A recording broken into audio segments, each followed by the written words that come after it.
السلام عليكم ومرحبا بكم معايا مريشه او الحلوى ديال الخليط بواحد الكميه قليله ديال المكسرات. غادي نحصلوا على واحد الحلوى اللي هي بنينه مقرمشه وفي نفس الوقت هشيشه كتذوب في الفم. بالنسبه للمكونات اللي غادي نحتاجو، انا هنا عندي ربعه ديال الزبده مع ديال 250 غرام زبده لينه تكون بدرجه حراره المطبخ، اللي غادي نزيد عليها رشيشه ديال الملحه، وكذلك غادي نضيف نص كاس ديال السكر او كاس الى ربع ديال السكر.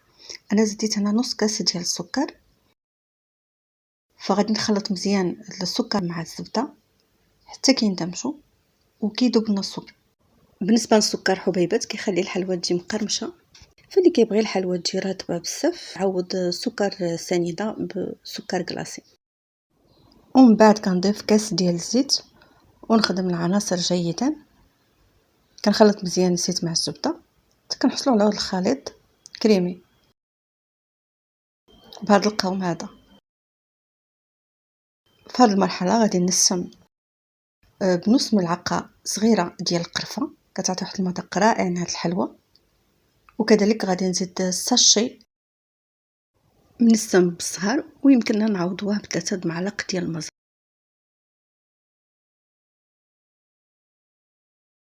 ثم غنضيف كاس ديال الزنجلان محمر وكاس ديال الكركاع مصهط ومقطع، وكذلك غادي نضيف كاس ديال اللوز حتى هو محمر غير شويه ومقطع، قطعته غير بالموس.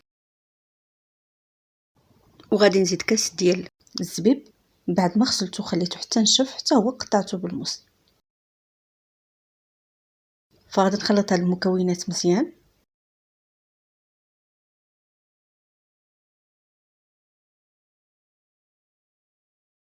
فانا غادي نبدا نضيف الدقيق بشويه بشويه حتى كنحصلوا على واحد العجينه اللي كتكون رطبه ماشي قاصحه وماشي كتلصق في اليد.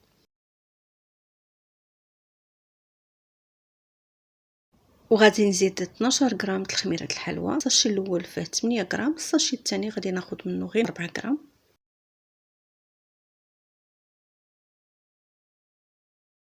وغادي نبقى نضيف الطحين رشيشه مورا رشيشه حتى تجمع لي العجينه ونحصلوا على واحد العجينه اللي هي رطبه.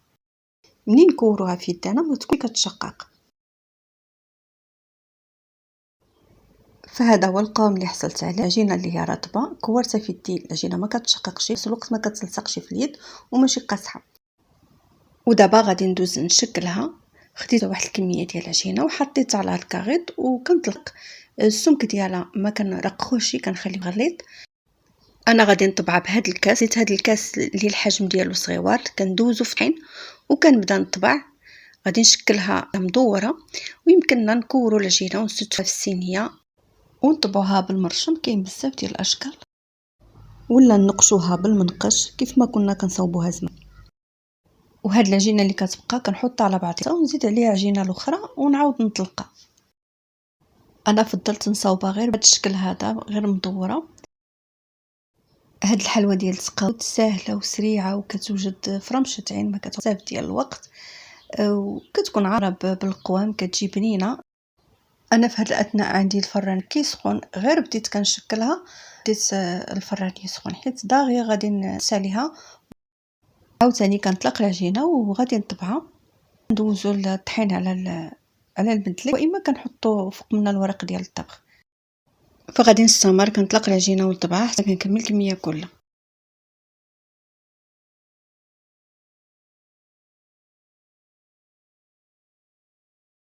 وهنا ساليت غادي ندهنها بالابيض ديال البيض السباقلي وضربته مع شويه ديال السكر منكع بالصغر، وكنزينها برقائق اللوز ايفي ولا باللوز مهرمش. عاوتاني كنرجع ندهنها بالابيض ديال البيض فوق داك اللوز. فمني كطيب داك اللوز كيبقى لاصق ما كيطرش. غادي نطيبها في الفران ديال الغاز اللي سبق لي ورديته يسخن على عافيه مهيله حتى كتحمر من تحت. عاد كنحمروها من الوجه ديالها كتاخذ هذا الكولور مذهب. ومني كطيب كنخليوها حتى كتبرد مزيان، عاد كنزينوها بالسكر كلاصي. خديت الورقه اللي قطعتها على شكل دائره، القطر ديالها كيكون صغير من القطر ديال الحلوى. كنحطها في الوسط وندردر فوق منها السكر باش كنحصلوا على هذا الشكل هذا. كيجي الشكل ديالها مزيون. والحبه اللي ندردر عليها السكر كنسدفها في الصينيه. وهاي دي من بعد ما ساليتها بتيسين، هذا هو الشكل ديالها. من الحلويات السهله والبسيطه ولكن الشكل والمذاق رائع. ومني كنجيو نستفوها في البواطه باش نحتفظوا بها، فما بين كل طبقه كنفرشوا الورق ديال الطبخ باش كنبقاو محافظين على الشكل ديال الحلوى، وداك السكر كلاصي ما كيزولش منا، ما كيدخلش على الحلوى الاخرى ويخسر الشكل ديالها. غادي نقسم معكم هذه الحبه هذه باش نشوفوها من الداخل كيف كتجي. شيشه كتذوب في الفم ومقرمشه بالمكسرات اللي ضفنا لها. وحتى هنا كنكونوا وصلنا لاخر الفيديو، فما تنسوناش من تشجيعاتكم، خليوا لي واحد اللايك وبارطاجيو الفيديو مع الاصدقاء والاحباب. شكرا لكم والى اللقاء.